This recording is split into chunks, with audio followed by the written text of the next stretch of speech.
हरे कृष्णा। आज हम श्रीमद् भागवत पुराण के सप्तम स्कंध में जो प्रहलाद जी शिक्षा दे रहे हैं असुर बालकों को छठे अध्याय से, तो छठे अध्याय के अंतर्गत तो छठे अध्याय में हम लोग पहले उसका प्रथम श्लोक श्रवण कराए हैं। कौमार आचरेत प्राज्ञो, अर्थात जो समझदार व्यक्ति है उसको अपनी कुमार अवस्था से ही अर्थात 5 वर्ष की आयु से ही भागवत धर्म का आचरण करना चाहिए। कारण क्या है? क्योंकि हमारा मनुष्य शरीर अत्यंत दुर्लभ है। दुर्लभम मानुषम जन्म, यद्यपि यह नश्वर है तो भी हमको परमार्थ की उपलब्धि कराने वाला है, भगवान को प्राप्त करा सकता है। अब आज हम लोग तीसरे श्लोक को श्रवण करेंगे। जो महत्वपूर्ण श्लोक हैं उन्हीं को केवल यहाँ लिया जाएगा। तो कह रहे हैं, सुखमैन्द्रियकं दैत्या देह योगेन देहिनां सर्वत्र लभ्यते दैवात् यथा दुःखं अयत्नतः। बड़ी सुंदर बात बता रहे हैं यहाँ पर। कह रहे हैं सुखम ऐन्द्रियकम दैत्या, हे दैत्या अर्थात हे दैत्य बालको, बहुवचन है यहाँ पर।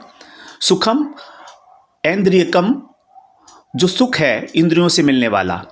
हमारी जो इंद्रियां हैं, 5 कर्मेंद्रियां हैं, 5 ज्ञानेंद्रियां हैं, इनके द्वारा ही हमारा जो मन है वो सुख और दुख को प्राप्त करता है। तो कह रहे हैं जो हमको सुख मिलता है इन इंद्रियों के द्वारा, जब इंद्रियों का संयोग होता है विषयों से तब उनको सुख मिलता है। जैसे आँख को सुख कब मिलता है? जब वो सुंदर रूप को देखती है। उसी प्रकार हमारी जो रसना है उसको सुख मिलता है जब हम स्वादिष्ट भोजन ग्रहण करते हैं। तो सुखम ऐन्द्रिकम दैत्या, ये जो इंद्रियों से मिलने वाला सुख है ये, हे दैत्य बालको, देह योगेन देही नाम, किसको मिलता है? देही नाम। देही नाम का अर्थ है जो शरीरधारी हैं, देहधारी हैं उनको देह योगेन है।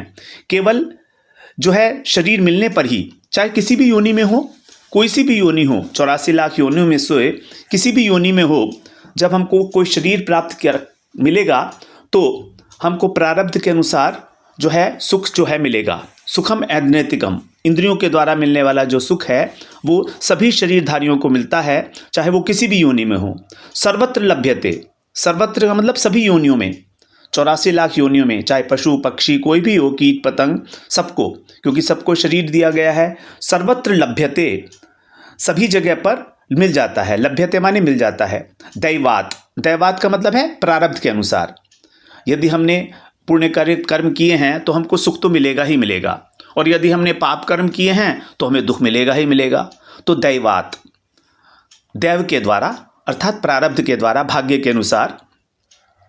यथा, यथा माने जिस प्रकार से, दुखम अयत्नतः, जिस प्रकार से दुख जो है हमको बिना किसी प्रयास के मिल जाता है।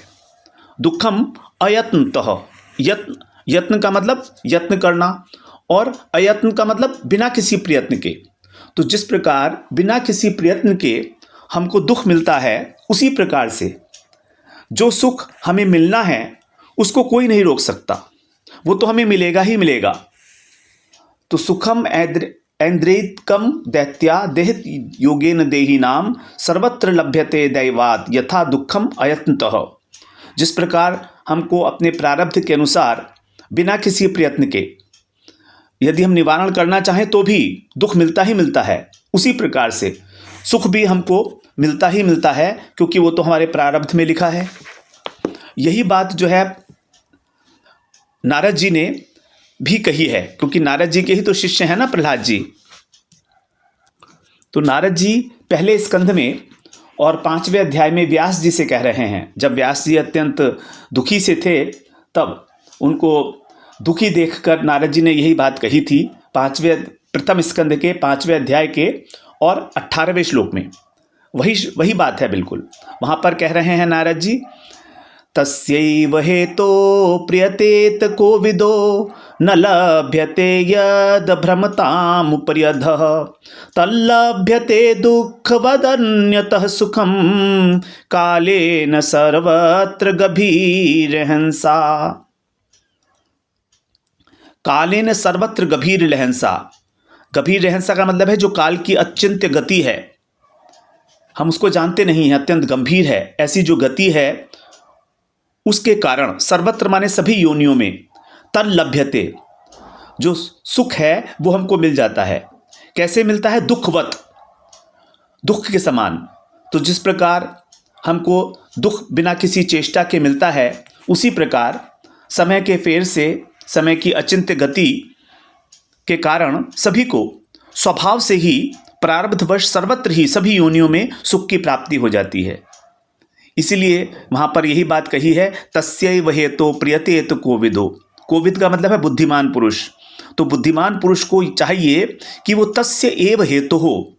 तस्य माने उसके लिए ही, हेतु माने उसी कारण, प्रियतेत प्रयत्न करे, उसी चीज वस्तु के लिए प्रयत्न करे जो स्वयं प्राप्त नहीं होती, न लभ्यते, जो अपने आप से प्राप्त नहीं होती, न लभ्यते यत भ्रमतात भ्रमताम उपयर्धः, अर्थात जो ब्रह्मा पर्यंत जितनी भी योनियां हैं, उन सभी योनियों में जो कर्मों के फलस्वरूप, प्रारब्ध के फलस्वरूप न लभ्यते, प्राप्त नहीं होती, तो उसी के लिए प्रयत्न करना चाहिए। सुख और दुख जो हैं वो तो प्रत्येक योनि में मिलेंगे ही मिलेंगे प्रारब्ध के अनुसार। तो इसके लिए बुद्धिमान व्यक्ति सुख प्राप्त करने के लिए अलग से कोई परिश्रम नहीं करता है। तो ये बात जो है नारद जी ने बताई थी व्यास जी को प्रथम स्कंध के 5वें अध्याय के 18वें श्लोक में, और यही बात जो है असुर बालकों से प्रहलाद जी कह रहे हैं। फिर अगले सत्र में हम लोग चौथे श्लोक में प्रवेश करेंगे 6ठे अध्याय के, जिसके अंदर नारद जी ने जो बात कही है वही बात यहाँ पर अलग प्रकार से प्रहलाद जी असुर बालकों को कहेंगे। हरे कृष्ण।